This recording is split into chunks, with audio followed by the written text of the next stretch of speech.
Hey everybody, Bridget Lynn Dolgoff, Conscious of Economics and Urban Farm Project, having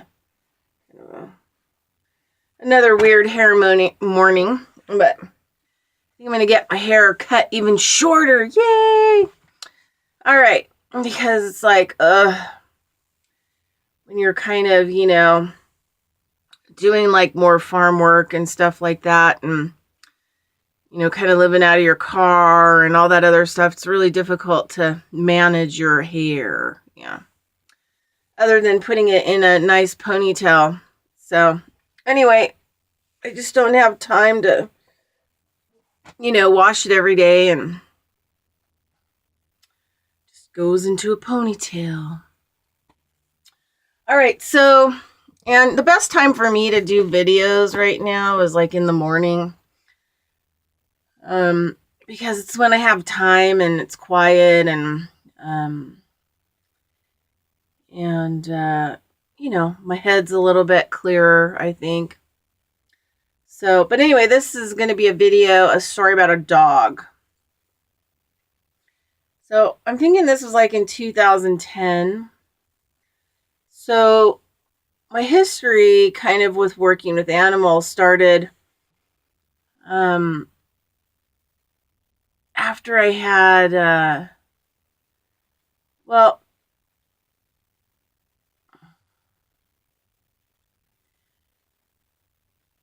let's just say that I was, more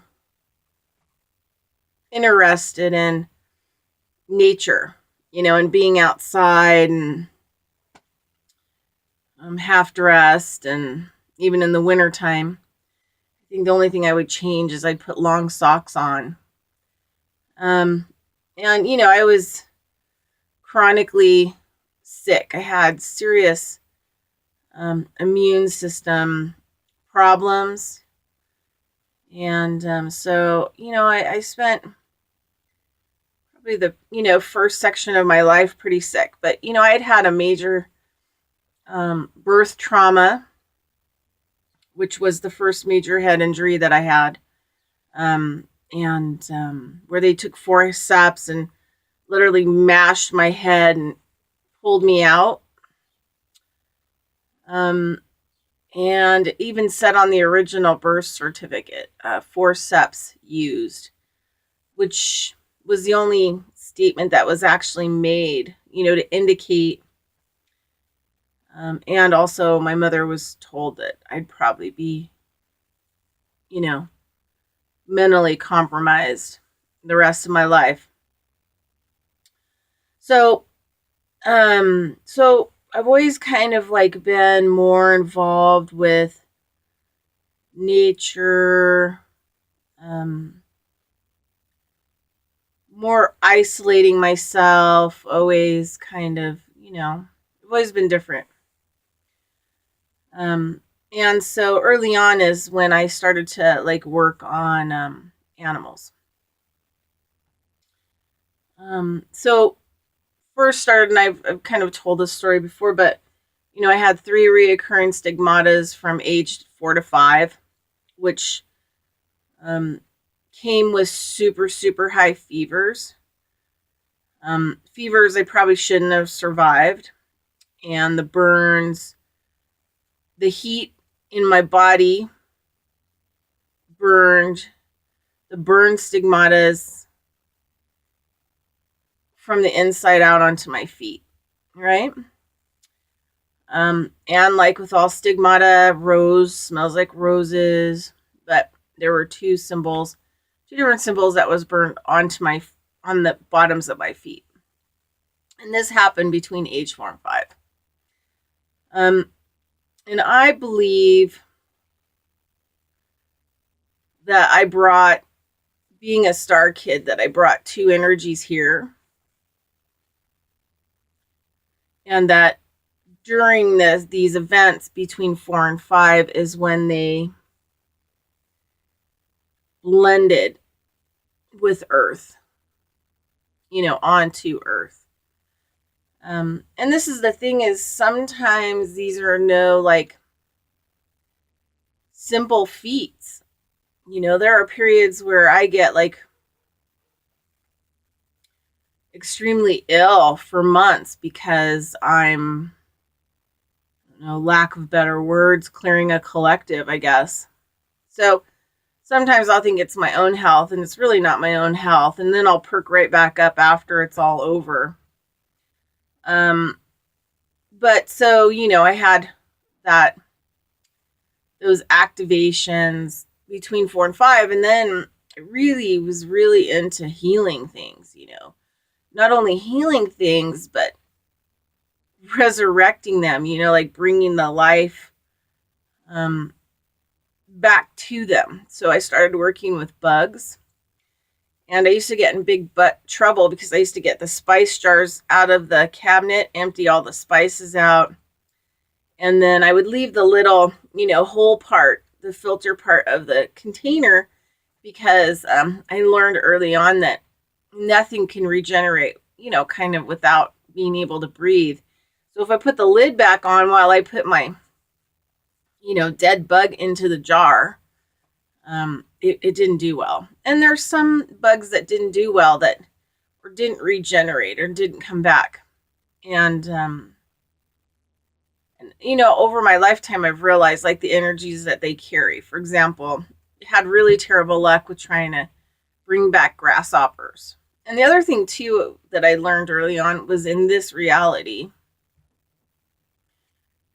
you can only bring back something regenerated if it's still perfect, right? It still has all of its parts. So bees that would be missing a wing, or or mingled a little bit, or whatever else that I would find that were dead, wouldn't come back to life, wouldn't regenerate, wouldn't resurrect, so to speak. So, and grasshoppers never had any resurrecting with the grasshoppers. And now I realize, grasshoppers jump forward, right? So they always have this forward moving energy. They don't really jump backwards. So I kind of look at the resurrection stuff as kind of going back on a timeline, which you'd have to go backwards, right? Especially if you had like a dead vessel. And this is where I really started to realize, like, in this reality, that, things are really not so solid. So I guess I've always kind of been like a scientist of sorts, exploring this new, crazy, totally, completely effed up planet and world. Because it is. This place is like, whew. So anyway, after the bugs, I always wanted to help animals, and always, was working on animals, and we've had a lot of heavy chem fumigation lately, where it just comes over, from Sacramento, and just total white sheets. You can feel the dust on your lips, I had to give my dog a lot of LDM to help her respiratory, because, she's like choking on phlegm, because, they don't have the kind of abilities we have with our short sinuses. They have longer sinuses, and that kind of stuff can actually make them really sick and kill them. And so if anybody out there's 2 things that I use. So I'll just tell you 3 things, actually, right now. And also because of all the radiation. So me and my dog take this product, and it's liquid iodine forte, really inexpensive. We started off with, I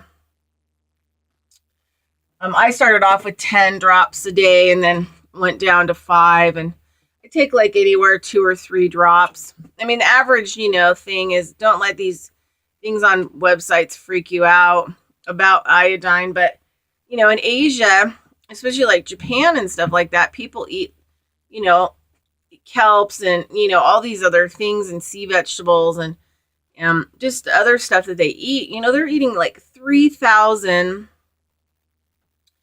like mcgs or whatever of iodine a day. And they're telling you like, oh yeah, you get up to 700, it's a little bit dangerous. Well, maybe because it's not biological, which is food, iodine.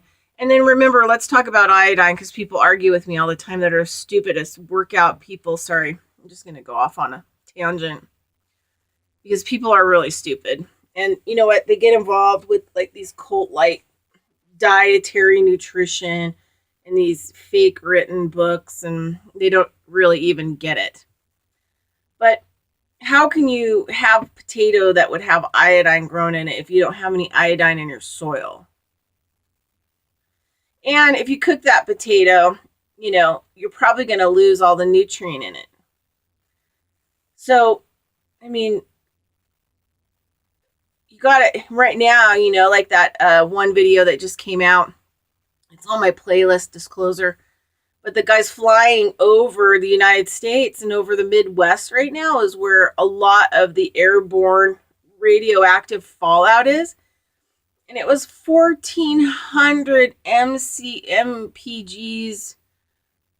100 is considered emergency.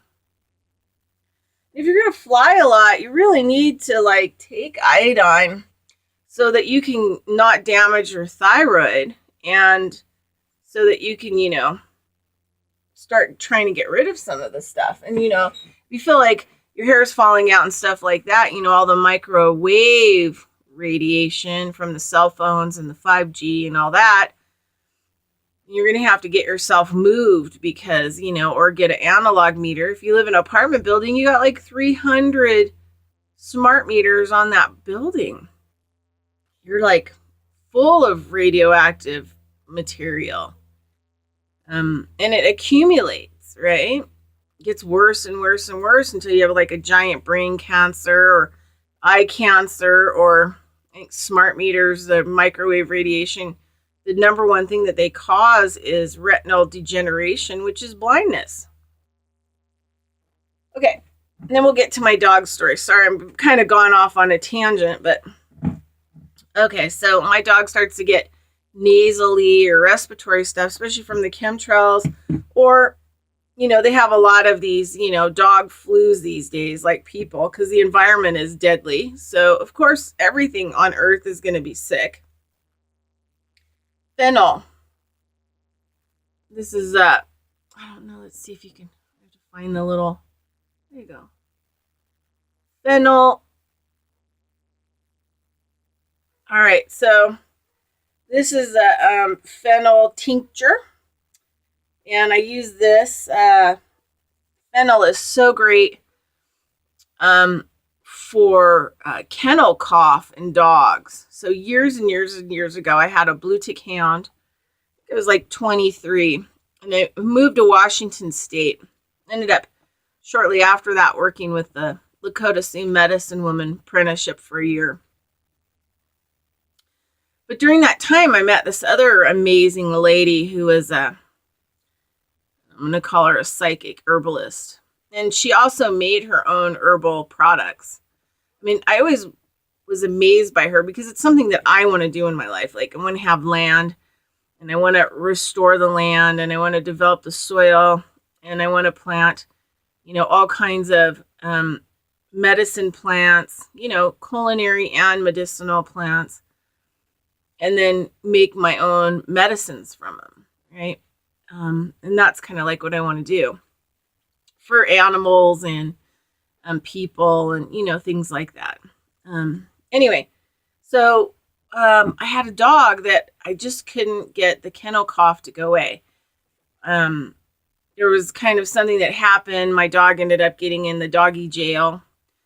Found my doggy right before I was leaving to move to Washington.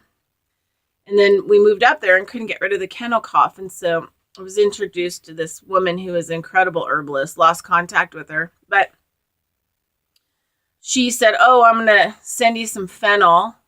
And she sent me dry fennel in capsules. I'm going to send you some fennel in the mail. And she didn't charge that much. She was awesome. And I had a parrot at the time, and she's like, oh, your parrot's got something too, and it doesn't seem like it's feeling so great. So I'm going to send you this other medicine for your parrot. And she made all this medicine. She was awesome. So anyway, Fennel kicked the kennel cough in the butt. So yeah, fennel tincture, so good for, fluid, nasal fluid, drippy, and if your dog has a cough, right?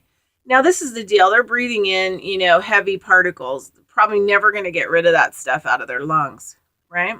But at least you can, help them to get better. They don't need a vaccine. They need kennel cough fennel extract. Okay, so another product that I use I only use products that, and a lot of this started because of cost. I only use products that my dog can take, right? And I give my dog lots of stuff. I give her Mercola, liposomoma, vitamin C. She gets one of those every day in her dinner. I give her lots of stuff. She gets a glycine. I give her vitamin E. She gets a scoop of coconut oil. That's how we roll, right? We roll on the alternative. So another product I really, really like, and I'm thinking about trying to figure out how to develop a breathing apparatus for the cows. And cows get really susceptible to pneumonia if there's like the cold comes on really quickly. It goes from warm to cold. You can have a whole herd that has got pneumonia, right? And usually what happens is they have the vet come out, or they do it themselves, and they inject them with, probably some penicillin or whatever to help them get over it. But if you're organic, you can't use any kind of antibiotics with your animals in your land, because the first time that they pee-pee or poo-poo on your land, now your organic land is contaminated. People don't understand why organics would be a lot higher. You have to pay for the testing of your land and all of the chemicals and everything else that have been on it.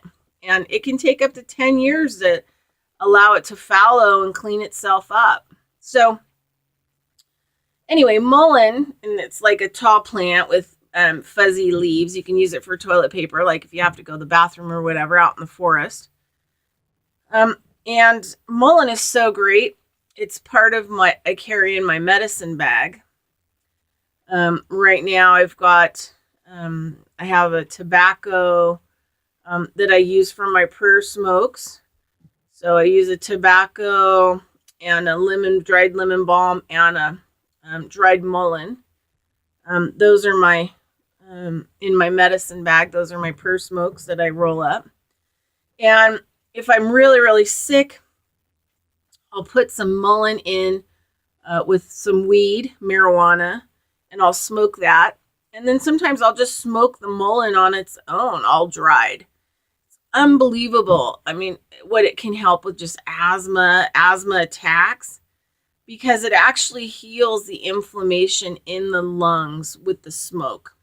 And if you have any like long-term respiratory stuff, like you have a bronchitis you can't get rid of, or any of this other stuff, excess fluid in there, anything that is pissing the lungs off, the mullein, smoking it is the best, hands down. It will get rid of it in days. And if you're having an asthma attack, I have a friend of mine who has asthma, and now he smokes it because it's just so phenomenal. He feels really wheezy and all of that, and he'll smoke the mullein. He cultivates it, dries it. And so you always want to have dry mullein for the winter in case you get respiratory or you get some kind of, viral. So I don't have an apparatus, to get the smoke out of the mullein into like a thing for animals, because it would be so good for them to breathe it in. Like I could do that for my cows, go out in the field if they're getting a little,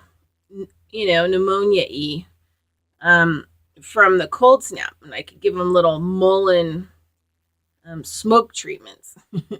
But this is what I have. I could probably even, give them in the summertime, make sure that I plant a lot of mullein in the pasture so that they actually have mullein to eat through the year, just to make sure that their lungs and, their everything is good with anti-inflammatory medicine. But so one of the things that I use is a mullein tincture. And this is the organic mullein blend, I think, and it has stems and leaves and flowers in it, right? I don't know if it has seeds, but anyway, you can grow mullein. I mean, it grows everywhere. It grows in the middle of a desert. It's kind of drought resistant. But it's awesome medicine. So this is another thing that I give her. So if it sounds more wispy, like if she's breathing or restricted, then I know to give her the mullein, right? Because that's more kind of an inflammation of her lungs and her sinus cavities and things like that. My mainstay is, this is LDM 100. Yeah. And this stuff is so unbelievable, it just blows your lid off. But the people that have the company Barlow, and I can't read it, they got permission, learned from the Washoe Native people here in the area on how to use a root.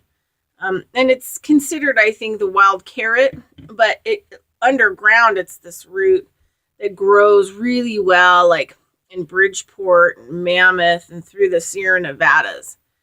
And the Washoes and the Paiute people have been using it a long time. Sometimes I get this changed around, but I think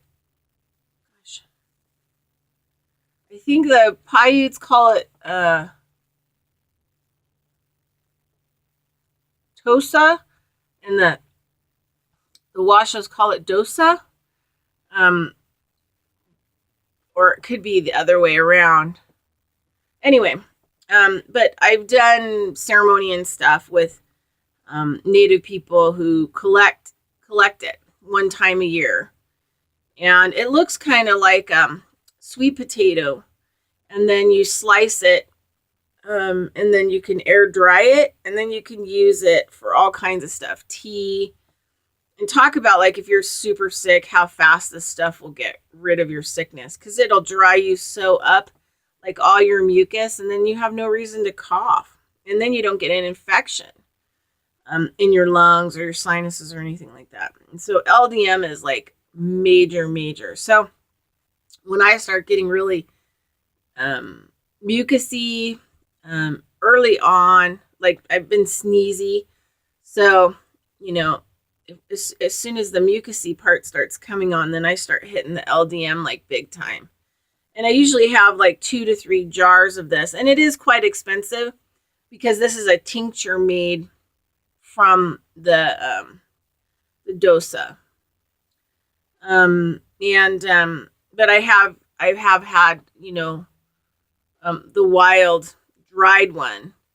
And in a lot of the sweat lodges up here, the Native people will use the dosa on the fire to actually help people clear and be able to breathe better inside the lodge. So, and it cleans and purifies the air and can clean and purify a lot of things. But anyway, it's just the most amazing thing.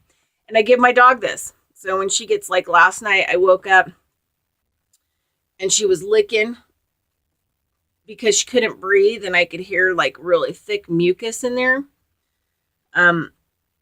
And so, and what she likes to do is she likes to try to find some grass. Well, we're in winter. There's no grass right now. And she'll try to eat the grass until she throws up a big mucus ball. But we don't have that right now. So, dogs eat grass for a lot of different reasons, and they should be allowed to eat grass. And we really should cultivate certain good grasses in our yards so that they have stuff. But we're in the winter. So I give her the LDM, and I'm going to give her about that much. And then I hear her, like, it all releasing. And then, she's dry within 40 minutes, Because I don't want her to like suffocate on her own fluids and mucus. Okay, and that can happen, right? That can happen to dogs a little bit easier, and I think animals. Okay, that is it. I don't know if there's any. Oh, you know what else too is a really good thing to give your animals, and a really good thing for you to take. And I'm not endorsing certain products, right? You can find. Well, I guess I am endorsing certain products. I mean, the LDM is fantastic. Everyone should have it. It's just, and it kills fungus. It's just unbelievable. I have a quick story about a friend of mine who I got on LDM because he was having a lot of sinus problems. He's a contractor and he works outside in the chemtrails. He's just having all kinds of problems and sick all the time and can't breathe and just tons of mucus and everything. He also had like the worst toenail fungus forever out of anyone I've ever seen. Anyway, get him on the LDM. Now he's the LDM fanatic, but get him on the LDM. And within 3 months of him, he had to take the LDM pretty heavy this summer because the chemtrails were super bad and he couldn't breathe and he has to work and all this other stuff. I mean, the toenail fungus is completely gone. His toenails are white. They went from like orange fungus, right? And he took everything he possibly could take. Nothing ever worked, right? I mean, sometimes the fungus is so internal. Candida is a fungus, right? So if you have yeast issues, you got some candida. And it can keep you from gaining weight. It's like a parasite. It becomes like a plant parasite at some point in time. And it wants to grow into your brain because it wants to take over the vehicle. I mean, that's what a lot of these things do. They move in and root themselves and slowly take over. So anyway, the LDM is like just amazing things. Once people start using it regularly, you just are blown away by, what can happen. Okay, so this is another MCT oil, in case people haven't heard about it, but they basically extract the 3 most prominent essential fatty acids out of coconut oil, and then, they put it into what's called MCT oil. So the 3 main ones, one is a fungus killer, antifungal, antimicrobial, antifungal. And that's what the chemtrails, what we're dealing with a lot is the fungal. The fungal, we're getting it in our eyes, our ears, our nose, we're breathing it in, we're ingesting it, we're eating it in our diet. And it's bad fungal. It's a fungal that they are putting into things like dead blood cells, dried blood cells. And so they're formulating some of these funguses to actually take people override your mental and emotional and your hormonal systems. And then, they'll take root and they'll start growing roots, and then people will have a lot more cancer and, all kinds of crazy stuff. And so the MCT oil, and then there's the one for diabetes, which helps the pancreas. So MCT is unbelievable for people who have type 1, type 2 diabetes. If you have diabetes, you probably should take, up the dosage, at least double it, if not more per day. Can't hurt you. And then essential fatty acids actually play a massive role in the body and the diet. And you're not really getting a lot of these fatty acids in meat. And the fact that you cook the meat and it becomes really brown on the fat or black, you just turned your meat into a carcinogenic oil, right? Which causes cancer. So this is totally different. You need this kind of fat, essential fatty acids for the brain, because it helps the brain to kick in to help fight different kinds of issues. You should always take like a flax oil blend, maybe even a vitamin E, and, an MCT oil. And then the last one with the MCT oil, it fights infection. So the 3 strands of essential fatty acids, and they're really up and high in the MCT oil, right? They're absolutely extracted for high potency. So MCT oil is a diabetic's best friend, like not kidding you, right? Because it's going to help you to fight infection. It's also going to help support your pancreas and to including to create enzymes. Like we've talked about before, your pancreas isn't over. Your kidneys aren't over. Your gallbladder is not over. If they stop or they're not working well, you have to change your diet. You have to, get them into a place that they actually want to work. Because basically they're hydraulic pumps. Your body is more like a machine. So what aren't you giving that machine or that engine that it needs? So changing your whole thought process, right? Because, once you start administrating non-biological insulin into your body, that changes the game, right? Anything inserted into the body that's not biological, including supplements, changes the game on the body. All right, so MCT oil is super good. Give it to your dogs. Jen either gets 1 giant or 2 giant tablespoons of raw coconut oil, and I really like the Bronner's brand. Or she gets the MCT, right? So we both, like I said, I buy things that she can take as well. Also I give her a lot of brewer's yeast, especially when we travel. It helps with the B vitamin, B12, because they need it too. Dogs are a lot like us, and they need vitamin C. They need high amounts of vitamin C, and they need B12. And I have to tell you, my favorite brands of domesticated animal food is Ziwi that comes from New Zealand. And yeah, is it expensive? Yeah, but it doesn't have GMO in it. It doesn't have, pesticides in it. It's not fried. Most dog food is like deep fried. It's like mostly fat and, GMO, some type of GMO grains.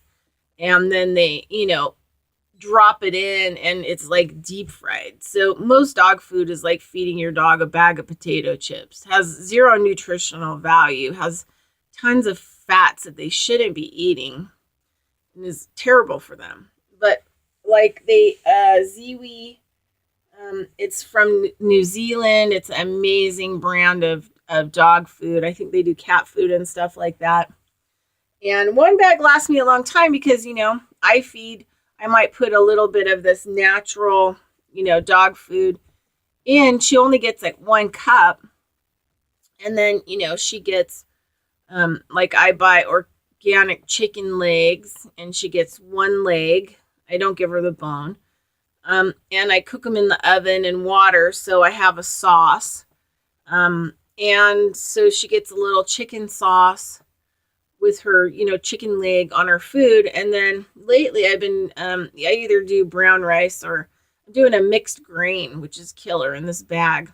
It has like wild rice, quinoa, armouth. It has 5 or 6 different kinds of grains, and I cook that up for her. And then she gets either a fruit or a vegetable. And lately we've had a lot of pears. So she's been getting pear in her dinner. But we got squash for a while there. So, for a couple of weeks she had cooked pumpkin, which is one of her favorites, and then some butternut squash. So I have to get to the market and get some more pumpkins. And all I do is I don't even cut them, right? Because, literally you could hit them with a knife and the knife could bounce off and hit you. They're pretty rugged. But all I do is I try to poke holes into it, and I put it in a pan of water, and I stick it in the oven and cook it for an hour. And then it's easy to cut up, right? And I don't give them the seeds because of cyanide. And sometimes, because dogs are smaller, they can't really process the amount of natural cyanide that are in seeds. Even though I do give her sunflower seeds and hemp seeds and things like that, she shares oatmeal with me in the morning, and so I'll have some of those kinds of things in my oatmeal. But I try to stay away from the bigger seeds, like whole pumpkin seed and shell, and also any kind of like fruit seeds, like apple seeds and stuff, because she totally loves fruit. So that's kind of like what she gets. And then I might throw a little, if we're traveling a lot or she looks a little stressed out, I'll give her some brewer's yeast on top, which tastes like cheese, but really helps with bugs. So if you live in an area where there's lots of bugs, get yourself some brewer's yeast for your dog. And also it will really help them with their mental stress because, as I've talked about before, B12, I have an itchy nose, chemtrail, and the B12 coats the nerves. So, that's why people that are B deficiency depleted have more kind of mental illness and stuff like that, because they don't have enough B vitamin, especially B12 in their diet. It's very difficult to get because it's a bacteria, fermentation bacteria. And those are not easy things to find, especially in the American diet. You go to Asia and, you got B vitamin galore, iodine galore, you've got nutrient galore everywhere you look. So anyway, all right, so I'm just leave it there because it's going to cut me off, and then I'll tell the dog's story on the next video. All right, bye. Bridgerland Dog Golf, Conscious Economics, and Urban Farm Project. Sorry, I just kind of went off, but hopefully that stuff will be helpful. It's all stuff you can use for your dog. All right, help them with the chemtrails. Bye.